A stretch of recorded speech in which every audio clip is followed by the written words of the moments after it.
Abram suas Bíblias, acessem suas Bíblias, eu não sei mais como é que a gente fala hoje, em Mateus, capítulo 16, versos 24 e 25. Mateus 16, versos 24 e 25. Quem achou, diga escola bíblica. Quem não achou, está convidado. E diz assim a palavra do Senhor: Então disse Jesus aos seus discípulos: Se alguém quiser vir após mim, renuncie-se a si mesmo, tome sobre si a sua cruz e siga-me. Porque aquele que quiser salvar a sua vida, perdê-la-á. E quem perder a sua vida por amor de mim, achá-la-á. Feche seus olhos e curve sua fronte. Senhor Deus Todo-Poderoso, nosso Pai, aqui estamos, Senhor, pedindo a Tua ministração ao Espírito Santo. Pedindo que o Senhor nos toque, nos mostre a verdade que tem que ser revelada aos nossos corações. Crie, Senhor, oh Deus, um argumento que o nosso coração não possa combater, Senhor, para que possamos nos render a Ti completamente, Senhor. Em nome de Jesus, de forma sobrenatural, Senhor, eu te peço, toca, Senhor, especificamente em cada um nessa noite, Senhor, daquilo que precisa ser tocado. Que não sejam as minhas palavras, Senhor, mas seja a tua unção, o teu agir, Senhor, nessa noite, que faça a diferença, Deus. Em nome de Jesus eu oro e te agradeço. Amém. Amém. Meus irmãos, eu quero falar sobre uma palavra: rendição. Render-se. O significado ou sinônimos que essa palavra tem, ela tem os sinônimos de fazer cessar a resistência, submeter, dar como lucro, ofertar, dedicar, substituir, ficar no lugar de, restituir, entregar. Por render-se, nós vamos ter então que o significado é não oferecer mais resistência alguma àquele a quem você se rende. Não há mais resistência, não deve haver mais resistência, ou você não estará rendido. Quando nós colocamos na perspectiva correta de Cristo, e nós nos falamos assim: todos aqui são convertidos? Quem é convertido, por favor, levante a mão. Amém. Quando nós colocamos na perspectiva de Cristo, e nós dissemos assim: eu me converti a Jesus. Eu estou dizendo, eu me rendi a Cristo. Eu entendi que eu preciso estar debaixo da vontade perfeita de Cristo, e não da vontade permissiva de Cristo. O Senhor nos diz em sua palavra que Ele faz todos os dias o sol nascer sobre a cabeça dos justos e dos injustos. Todos os dias, toda a chuva que cai, cai para justos e injustos. Isso é vontade permissiva do Senhor. A vontade permissiva do Senhor, ela é maravilhosa, porque ela permite o homem semear o que quiser. Você pode semear o que você quiser: discórdia, intemperança, guerra, mas é tão justa que te obriga a colher o fruto daqui eternamente. Então a responsabilidade, se nós vamos estar exclusivamente dentro da vontade permissiva do Senhor, e nós estamos vendo o mundo como está, ou se nós vamos estar na vontade perfeita do Senhor, ame a seu Deus sobre todas as coisas e ao seu próximo como a ti mesmo. Não minta, não roube, não cobice, não deseje a mulher do próximo, respeite pai e mãe, não terás para ti ídolos de escultura. Vontade perfeita do Senhor é uma decisão nossa, a responsabilidade é nossa. Existe um pregador que ele disse assim: ninguém vai ao inferno se ele não tiver escolhido ir para lá. Olha que coisa. Quando nós dizemos: Senhor, eu quero me render ao Senhor, eu quero dizer então assim, a sua vontade qual é, porque eu quero cumpri-la daqui para frente. Isso é a conversão a Cristo, é tornar as nossas mentes a mente de Cristo. Nós temos a obrigação de nos rendermos ao Senhor Jesus, se quisermos experimentar a vida futura. Mas existe uma autossuficiência no humano terrível, e eu sei, eu sou muito autossuficiente, e luto contra isso. Deixa que eu dou um jeito. Quantas vezes eu já abri a boca para dizer isso? Deixa que eu dou um jeito. Ah, mas vai faltar um negócio. Deixa que eu vou dar um jeito. E vamos aqui ter uma grande ideia. E todas as vezes eu tive que negar a minha autossuficiência para assumir o senhorio de Cristo na minha vida, para me render a Jesus naquela situação, para que aquela situação fosse resolvida. E essa autossuficiência, a mentira que a autossuficiência nos traz, ela é baseada numa teologia de achismo. Eu já ouvi de uma pessoa assim: Deus é Pai, Ele perdoa. Falei, mas qualquer coisa, Ele, qualquer coisa. Falei, mas sem arrependimento, Ele, Deus é Pai. Ele criou uma teologia sem conhecer profundamente aquele que fez a teologia, que deu a Bíblia para que nós tivéssemos a teologia. E nós, por muitas vezes, temos nos engajado nessa teologia do achismo. Eu acho que não é bem assim. Eu tenho aqui uma ideia mais legal para mim. Eu acho que eu posso fazer tal coisa. Eu acho que não tem nada a ver namorar com aquele rapazinho tão bonito e ateu. Ah, eu acho que não tem nada demais não pagar esse imposto aqui. Nada. Eu acho. E eu crio desculpas internas dentro da minha cabeça numa coisa maravilhosa que o George de 1984, Orwell, no meu inglês, bom, né, amor?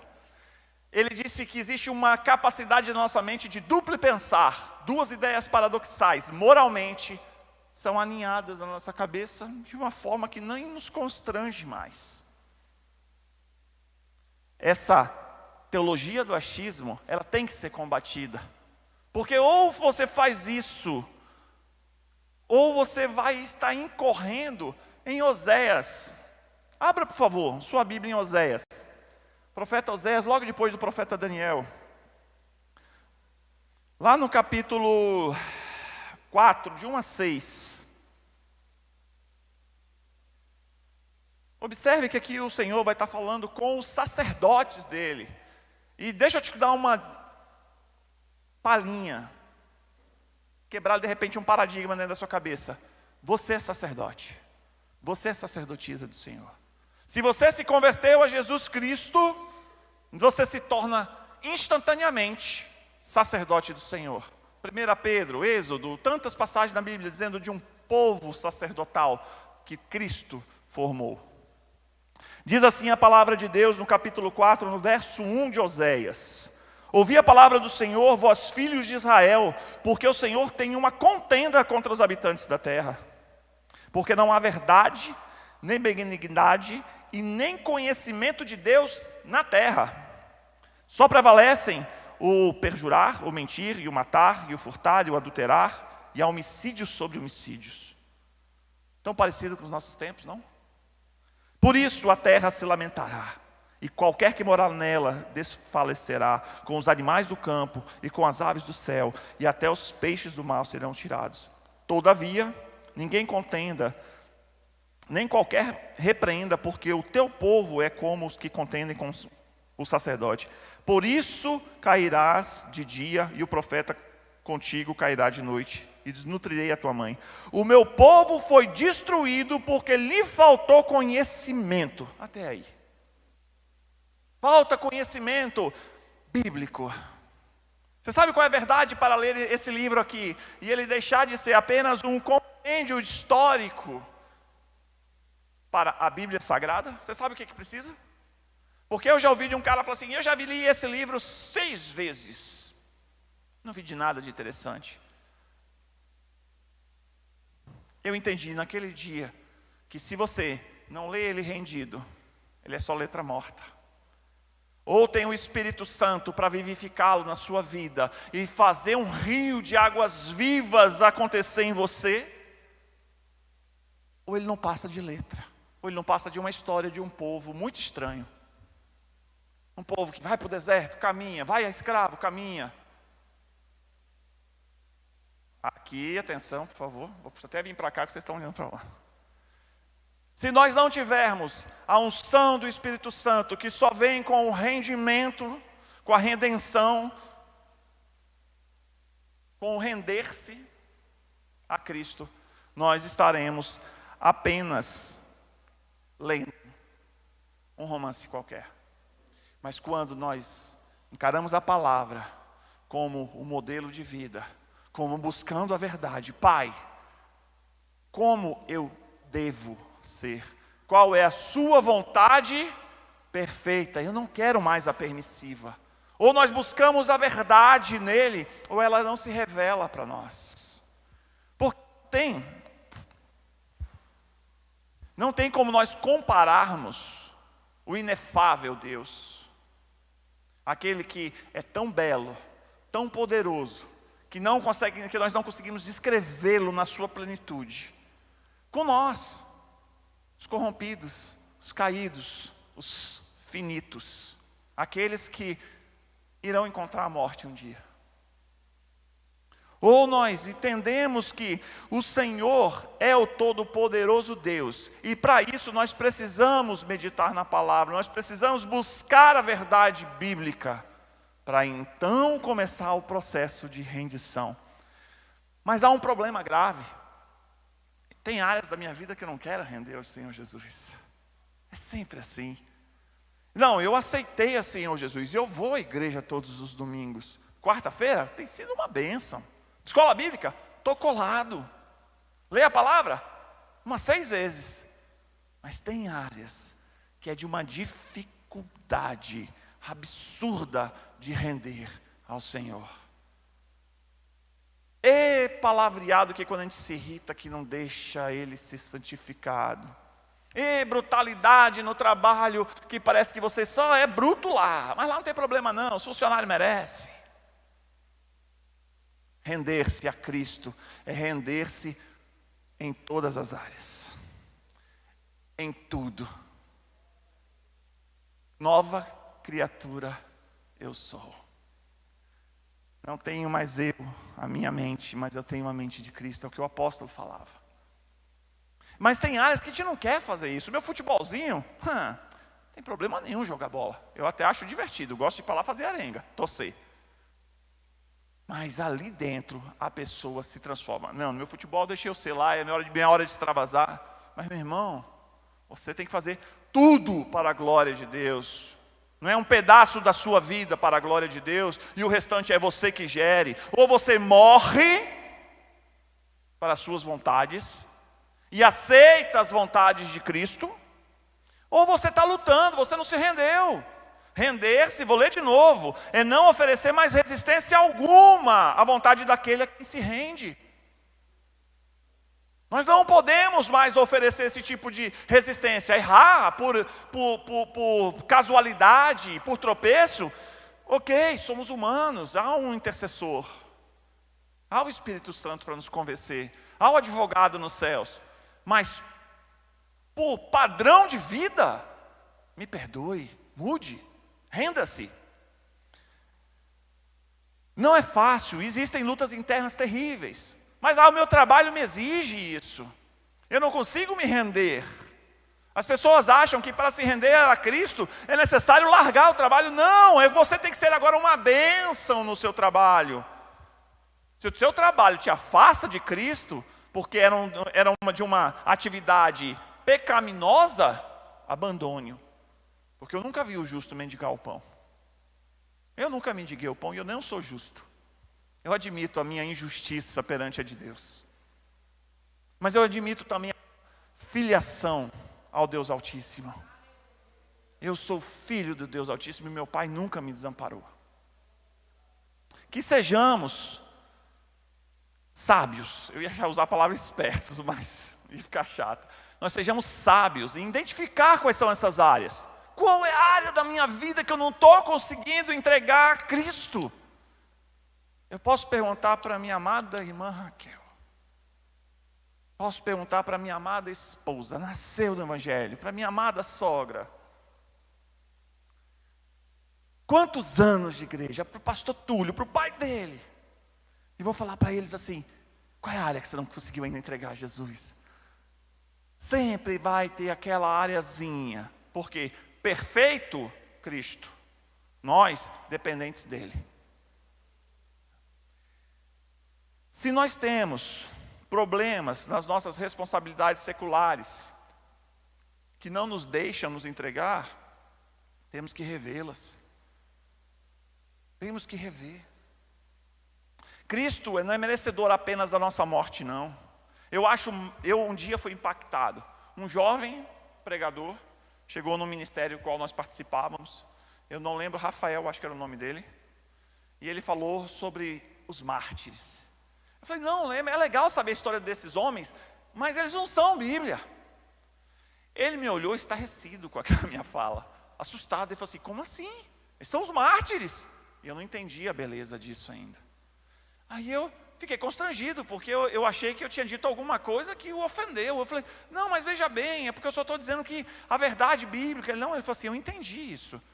Mas me parece que você não conhece a história dos mártires. Se a Bíblia chegou até você, foi por causa deles. Foi por causa desses homens que abandonaram qualquer percepção terrena e não ousaram negar a Cristo. Eles não ousaram negar a Cristo. Eles olharam para o século e falaram assim, esse século não é tão importante, ele pode até brilhar, ele pode até parecer que é legal, esse monte de celular, internet, filme instantâneo, foto instantânea, isso é tudo é maravilhoso, mas eu vou dizer para você, isso é só foguinhos de artifício. Aquilo que é real está do lado de Cristo. Meu chapa, C.S. Lewis, ele diz que o que não é eterno é eternamente inútil. Primeira vez que eu ouvi essa palavra, essa frase eu achei tão estranha. E depois eu fui meditar em cima dela. Aquilo que você não leva para a eternidade é inútil lá. Vai durar quanto tempo essa camisa? Uns 10 anos, se for muito bem cuidado. Esse sapato, talvez mais uns 2, se for muito bem cuidado. E acabou. O seu carro, o caro, vai durar quanto tempo? As suas percepções seculares vão durar quanto tempo? Até o dia da sua morte? Onde você não vai conseguir colocar tudo aquilo dentro do caixão? Mas e no dia que você for confrontado com Cristo, tu puder com alegria dizer, pai, eu tentei, com toda a minha força eu tentei, eu fui na favela, eu preguei, eu ajudei aquele meu amigo, eu fui visitar o doente, eu tinha umas 4 camisas, eu dei para o cara que estava com frio, aquele cara que estava com fome, eu levei uma marmita para ele, mas eu só tinha isso. Isso é ajuntar tesouros ao lado de Cristo. Isso é uma mentalidade de rendição. Quando eu entender que eu posso não fazer o bem, eu já pequei. Aquele que sabe o que é o bem e não o faz, peca. Não sou eu, é a Bíblia que diz isso. É o Senhor Jesus, aquele a quem nós nos rendemos. Mas e qual é a área que ainda está faltando? Qual é a área? Existe uma necessidade de uma coragem tremenda para cada nível de rendição. O levantar a mão e falar assim, olha, a partir de hoje, eu invoquei com esse negócio que você falou e eu vou seguir. É um nível de coragem. Aquele de amanhã, após acordar, e pensar assim, meu Deus, o que foi que eu fiz? Será que agora eu vou ter que mudar a minha vida toda? Vou ter que usar terno e gravata nesse calor de Goiânia. Como é que vai ser isso? Ei, vou ter que vender todos os meus bens e dar para os pobres. Como é que vai ser isso, Deus? O nível de coragem é diferente. Se você está buscando um nível de coragem que você é capaz de atravessar de barco a vela, mal construído, que não tinha tecnologia de navio como nós temos hoje, não tinha sonar, não tinha radar, não tinha nada, mas saía pela Ásia conhecida toda, que saía por parte da África, porque saía foi até em Roma para pregar o Jesus. E no final de todas as coisas, por favor, abram em Filipenses, capítulo 3. Filipenses, capítulo 3. Lá no verso 7 ao verso 9.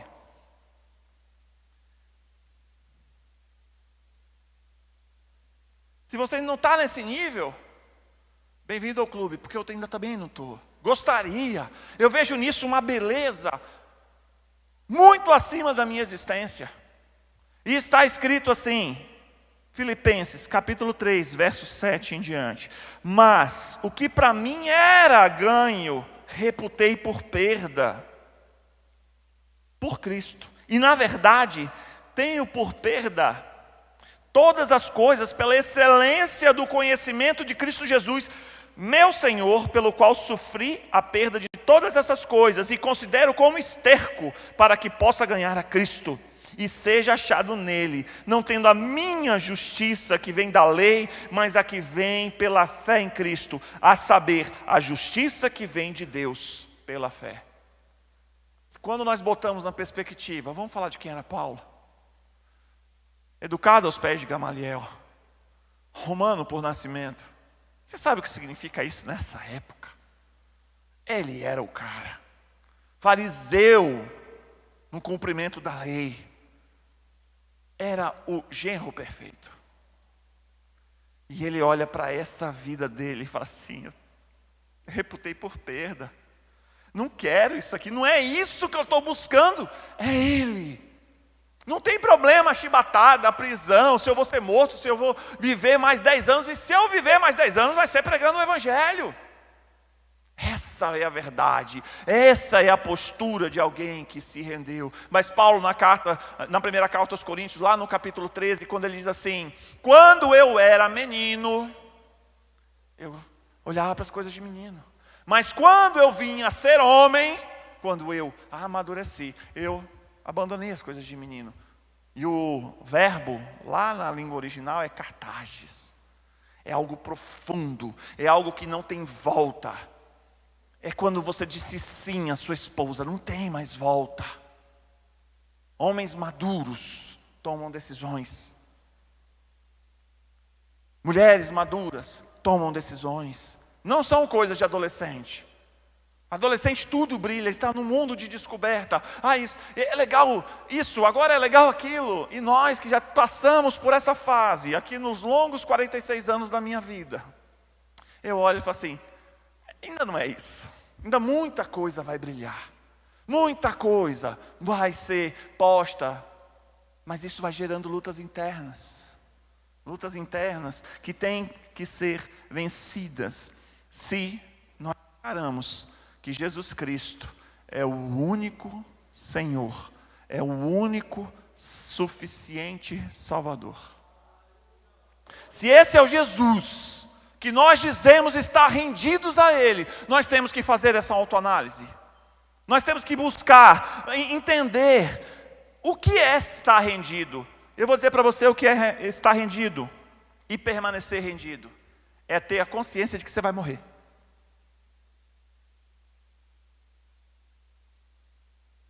Você morrerá, certamente.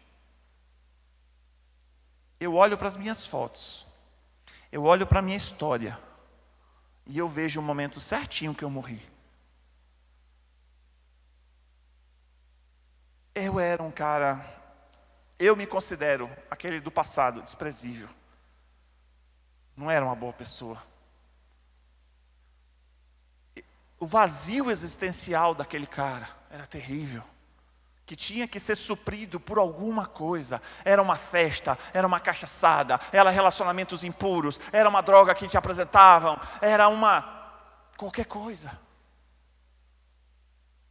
Mas ao acordar, sozinho, com a minha cabeça no travesseiro, eu sei o que é um vazio existencial. Falta de propósito. Para que acordar todos os dias e pagar um boleto? Se eu estou ficando velho, se a potência está escapulindo dos meus músculos, se um dia eu vou encarar a morte física, para quê? Qual é a razão dessa vida sem Cristo? Então deixa eu te avisar, você vai morrer quando você aceitar Jesus. Porque Cristo vai fazer questão de te dar algo muito melhor. Porque deixa eu te dar outra notícia. Você certamente ressuscitará. Você será transformado. Você receberá um novo entendimento que hoje não lhe é capaz. Tem um pastor, Ariovaldo Ramos. Ele tem umas ideias políticas que eu não curto muito. Mas ele tem umas palavras, mais antigas principalmente, que são fabulosas. Ele disse assim uma vez: olha, se nós entendermos o que é a rendição plena, nós começaremos a receber outras categorias de pensamentos vindas do Espírito Santo. Eu vejo o pastor Túlio sempre chegar aqui na palavra e falar assim: vamos orar para que o Senhor nos revele pelo menos mais algo que ainda ninguém percebeu na palavra. Eu te digo, quer perceber? Renda-se. Tenha a humildade de reconhecer que você é pecador. Tenha a humildade de reconhecer que o Deus Todo-Poderoso sabe mais do que você, o que é bom para você. Que Ele quer se tornar o seu Pai. E que para esse processo Ele vai te transformar. Ele não vai permitir que você continue sendo esse cara, essa mulher que você foi até o dia de hoje. Ah, mas eu já me rendi. Então essa área Ele não está aceitando. Você sabe, você está olhando para a palavra e está assim: ih, rapaz, isso aqui não estou conseguindo. A luta não é só sua. A luta não é contra a carne e o sangue. Está lá em Efésios. Nossa luta não é contra a carne e sangue, mas contra os principados nas regiões celestes. Inclusive carne e sangue é a sua carne e sangue. Se você está tentando militar contra a sua carne, você vai perder. Você não tem poder para se convencer de absolutamente nada. Todos os argumentos lógicos não me levaram a Cristo. A rendição me levou. Aceitá-lo me levou. No momento que eu aceito a Jesus, Ele começa a me transformar. Ele começa a me melhorar. Ele começa a me dar novas visões de propósito, de razão, de valor. Isso é quando nós estamos nos rendendo. Então deixa eu te dar uma terceira notícia. Você morre, você ressuscita, e deixa eu te falar, você não vai mais se reconhecer. Você olhará para aquela pessoa do passado e falar assim: eu era esse cara, eu não acredito nisso. Após 20 anos da minha conversão, eu olho para aquele cara e falo assim: eu não era aquele cara. Aquele cara ali não existe mais, nada dele existe. Nada. O jeito de falar, de se vestir, de se portar, de se comportar, do que considera-se importante, nada mais é daquele cara. Eu não me reconheço mais nas fotos. Minha filha que gosta das fotos antigas. Ela acha divertidíssimo olhar e fala assim: não, esse aqui é você, pai? Foi judiadinho, hein? Eu falo: é, filha, esse cara aí um dia, mas ele passou. E Cristo fez novas todas as coisas. O 100% da nossa finitude espiritual só pode ser encontrada em Cristo. Eu não sei se ficou claro, então me permitam explicar melhor. Todo ser humano tem um potencial. Algo que é capaz. Por exemplo, eu tenho um potencial para jogar basquete. Complexão física, alto. Naquele momento da minha vida, com 14, 15 anos, se eu resolvesse ali lapidar-me para jogar basquete, eu teria jogado basquete. Túlio, na adolescência, teve potencial para se tornar engenheiro. Ele ralou, se tornou. Espiritualmente, você tem um potencial. Eu não estou dizendo que você é 100% de Deus, eu estou falando 100% do seu 100%. Você tem uma capacidade espiritual a ser atingida. Você tem uma capacidade espiritual a ser explorada. Mas deixa eu te contar um negócio: você não vai conseguir caminhar sem Cristo. Esqueça. Que você vai conseguir sem Cristo é um monte de heresia. É um monte de coisa falha, só para, de novo, a teologia do achismo bater na sua cabeça. Agora, quando você tem a Cristo e você fala assim, olha, Pai, o que eu devo fazer? Você agora começou a perseguir o seu real potencial. O potencial de Paulo não era perseguir cristãos, não era estudar a lei, era espalhar o evangelho por todo o mundo conhecido. Era fazer cartas que chegam até os dias de hoje. A nós, 2000 anos depois, estamos nós aqui falando sobre a vida desse cara. Esse era o potencial dele. Você está pronto a esse nível de entrega para também ter o seu potencial máximo explorado? É o quanto você se doa, é o quanto Cristo doa-se de volta.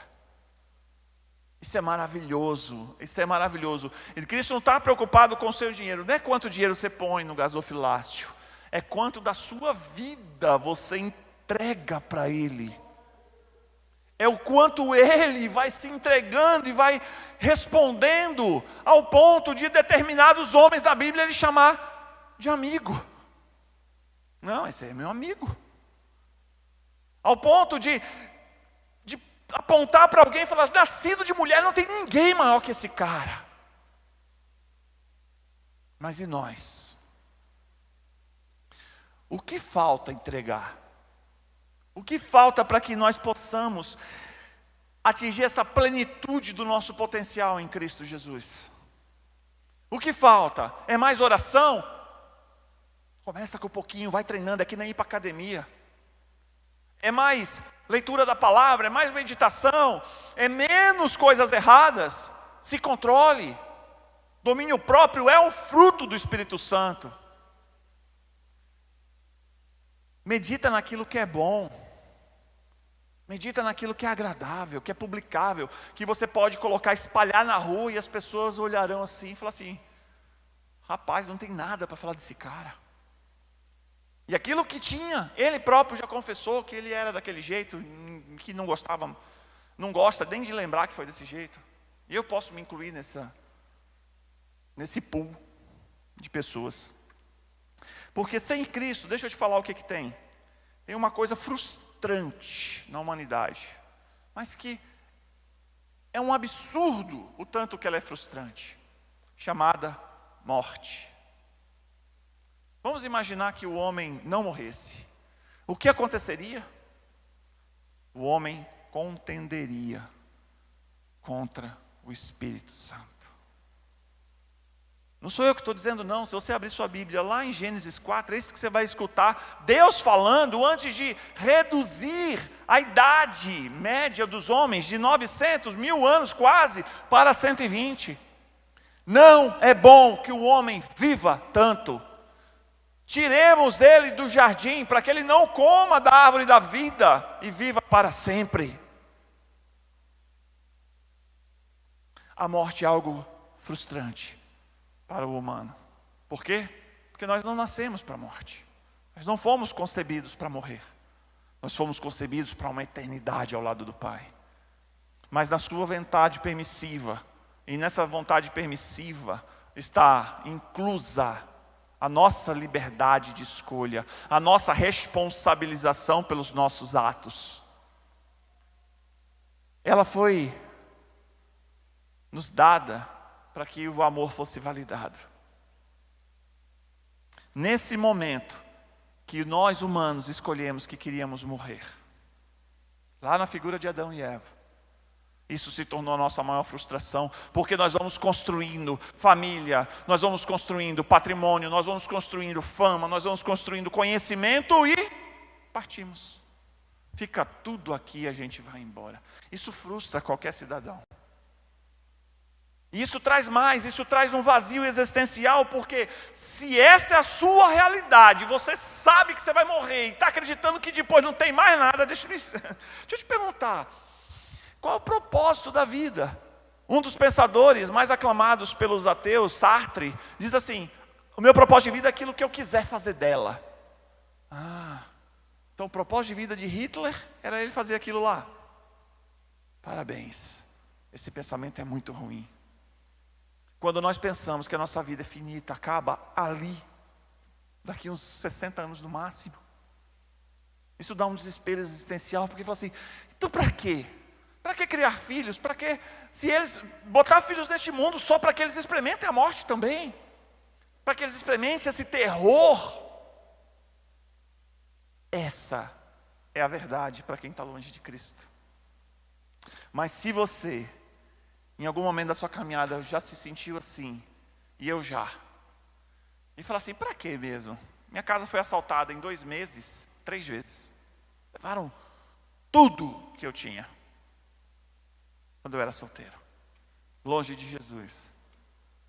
Eu lembro de eu sentado de madrugada assim, quando eu cheguei e vi tudo arrombado pela 3ª vez. Na época eu fumava, sentei ali, fiquei olhando para o canto da parede. Falei, qual é a razão dessa existência? Para que trabalhar tanto? É só por aqueles momentos de alegria falsa, porque amanhã quando eu acordar com enxaqueca, eu vou me arrepender de ter bebido. Quando eu novamente pensar que eu vou morrer um dia, que um dia alguém pode entrar aqui e me tomar tudo, eu vou questionar de novo se vale a pena estar existindo. Mas a boa nova do Evangelho é: existem maiores obras a serem realizadas, e você pode realizar, eu posso realizar. E quem disse as maiores obras foi um cara. Foi o cara, o caminho, a verdade, a vida. Ele disse assim, maiores obras vocês farão. O que a gente precisa para se render plenamente ao Senhor? Eu acho que a pergunta que eu quero deixar para vocês, como depois de tudo isso que foi dito, é: quanta vida você quer? Não quantas, é quanta. Qual a intensidade de vida que você quer? Você está satisfeito com isso que você tem? Essa vida que dói, que vai envelhecendo, e que dá dor de cabeça, e tem pressão no trabalho, e tem pressão da família, e tem pressão no casamento, e tem pressão nos relacionamentos, e que bate carro, e que... Quanta vida você quer? É essa? Você está satisfeito com isso? Porque eu conheço alguém que ele é chamado de espírito vivificante. É aquele que te torna 2 vezes mais vivo do que você é. A intensidade, o amor pela vida. Eu lembro do Juliano Son, naquela pregação dele, ele dizendo assim: as pessoas vivem como se elas não quisessem viver. Se a sua vida ainda não é o suficiente para você, você deve se render a Jesus. Você deve render todas as áreas. Ah, meu irmão, mas eu tenho 50 anos de igreja. Parabéns, renda todas as áreas a Cristo. Enquanto você sentir que você quer mais vida, que você está incansavelmente insaciável por Cristo, renda-se, busque onde você deve se render. É na minha apatia quanto à pregação, renda-se. É na minha apatia quanto à participação na igreja, renda-se. É na minha apatia quanto à situação no meu país, renda-se, ore, interceda. Vá às regiões celestes onde você é poderoso em Cristo Jesus e ali guerreie. É na sua família, renda-se. Busque entendimento de Cristo para que você possa ser transformado. Fora disso, apenas falta de razão, falta de sentido e vazio existencial. Quer ser vivificado? Renda-se a Jesus Cristo de Nazaré. Amém? Eu queria convidá-los, para aqueles que quiserem. Esse convite eu não quero fazer para todo mundo não. É só para aquele que quiser ficar em pé. Entendendo que eu tenho alguma área que eu preciso entregar a Jesus. Eu preciso ser mais vivificado, porque tem um sobrenatural que eu ainda não estou experimentando ainda. Eu ainda não tive um encontro com Cristo, daquele de senta aqui que eu vou amassar um pão. Eu tenho um desejo de ver multidões sendo levadas a Cristo e convertidas. Eu tenho vontade de ver a minha família inteira aos pés de Jesus. Se você sente que você tem uma área que você gostaria de entregar mais, se você sente que você quer fazer algo diferente na sua vida, eu gostaria que você ficasse em pé. E junto comigo nós vamos orar, porque eu tenho áreas que eu gostaria de serem entregues plenamente a Jesus. Feche seus olhos, levante suas mãos, deite-se, ajoelhe-se, faça como o Espírito Santo te conduzir. Mas ore junto comigo. Senhor Jesus, nessa noite, Pai, estamos aqui na categoria, Senhor, de filhos, na categoria, Senhor, de necessitados, Pai, da Tua presença, desejando, Senhor, e tudo está em Ti. Por Ti vou desejando uma nova profundidade, Pai, pois nada temos a oferecer a Ti, Senhor. Somos somente essas pessoas aqui, Pai, mas o Senhor morreu naquela cruz por nós. Naquele momento o Senhor nos adota. Naquele momento tão desesperador da existência, Senhor, onde o Senhor sucumbiu à morte. Ah, Senhor, onde o mundo quase acaba, Senhor, pelo coração apertado do Pai, ali o Senhor nos adota. E 3 dias depois o Senhor ressurge, perguntando: morte, onde está o teu aguilhão? Ah, Deus, queremos nos entregar plenamente a Ti, Senhor. Queremos fazer algo novo em nossas vidas, queremos experimentar algo novo do Senhor. Queremos entregar, Senhor, aquela área que é tão difícil, que caímos, que pecamos, Senhor, e arrependido viemos de novo, ajoelhados diante de Ti, te pedir perdão. Daquele espinho, Senhor, que nos incomoda, queremos, Senhor, que suplantá-lo. Queremos nos entregar mais, Senhor, na pregação do Evangelho, Senhor, na evangelização das pessoas. Queremos nos entregar mais, Senhor, a Ti, para poder experimentar mais de Ti, Senhor, para ter uma comunhão mais forte contigo, para sermos, Senhor, um só contigo, assim como Paulo entregou tudo, Pai. Oh Deus, ele foi ao martírio de bom grado, Senhor, e ali ele reputava todas as coisas como perda para um pleno conhecimento do Senhor. Oh Deus, sejamos assim, Pai. Não duvidemos, Senhor, da Tua capacidade, Senhor, de nos transformar, de transformar as nossas realidades, Senhor, de querer. Mas antes, meu Deus, estejamos sendo tocados profundamente pelo Espírito Santo. Oh Deus, lá onde nós nem sabemos como, Pai, mas o Senhor fará algo novo em nós. Em nome de Jesus, Pai, a cada um, Senhor, que orou junto comigo, Senhor, faz algo novo. Derrama o Teu Espírito Santo, Senhor, sobre a essência de vida, Pai, nessa congregação, para que nós possamos aqui viver o verdadeiro Evangelho, viver um Evangelho puro, Senhor. Não um Evangelho interesseiro, mas um Evangelho de doação a Ti, para Ti e por Ti, Senhor, para que o Teu nome seja engrandecido, que o nosso desapareça, Senhor, não há problema nisso, pois na eternidade isso faz sentido. Reportamos tudo por perda, Senhor, pelo pleno conhecimento de Cristo Jesus. Oh Deus, ajuda-nos a render-nos, Pai, diante de Ti. Ajuda-nos, Senhor, a dobrar os nossos joelhos, Pai, os nossos corações, as nossas vontades à Tua, e de forma mais nenhuma oferecer resistência ao Senhor.